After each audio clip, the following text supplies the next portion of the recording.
পোলাও কীভাবে রান্না করবেন। আসসালামু আলাইকুম, সবাই কেমন আছেন? আমি আলহামদুলিল্লাহ ভালো আছি।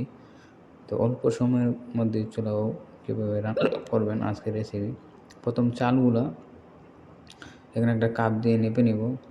এখানে আপনি 5 কাপ 6 কাপ যত কাপ দেন আপনি গণে নেবেন প্রথমে। তো এখানে আমরা 5 কাপ দিয়ে দেব।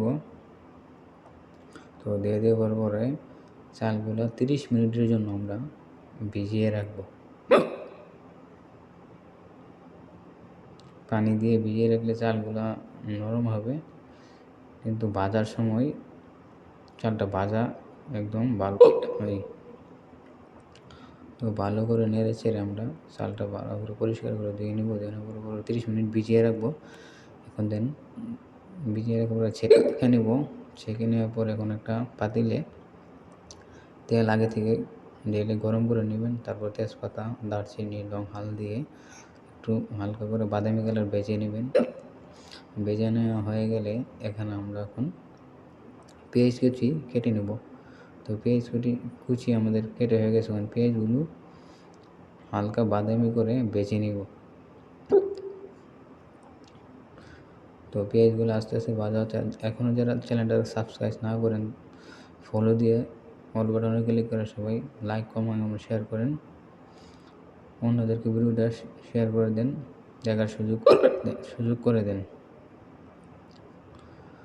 তো দেখেন ভাজা হচ্ছে, তখন একটু বাদামি হয়ে গেলে এখন আমরা চালগুলো ঢেলে দেব। চালগুলো ঢেলে ভালো করে ভেজে নেব। তো ভেজে নিয়ে হচ্ছে, দেখেন ভালো করে নেড়ে চেড়ে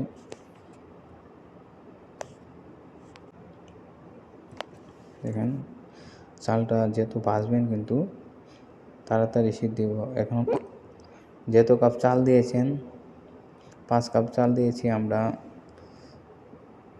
9 কাপ গরম পানি করেছি। তো একদম ফুটন্ত গরম পানি দিয়ে দিবেন। দিয়ে চেড়ে লবণ এবং কাঁচামরিচ দিয়ে লবণটা টেস্ট করে নেবেন। একটু নাড়াচাড়া দিয়ে দমে দিয়ে দিবেন কিছুক্ষণের জন্য। দমে দিয়ে দেখেন পোলাওগুলো কত সুন্দর হয়ে গেছে। এখন উপরে কিশমিশ, বেরেস্তা আগে থেকে বেজে নেওয়া ছিল, তো বেরেস্তাগুলি দিয়ে দিয়েছি।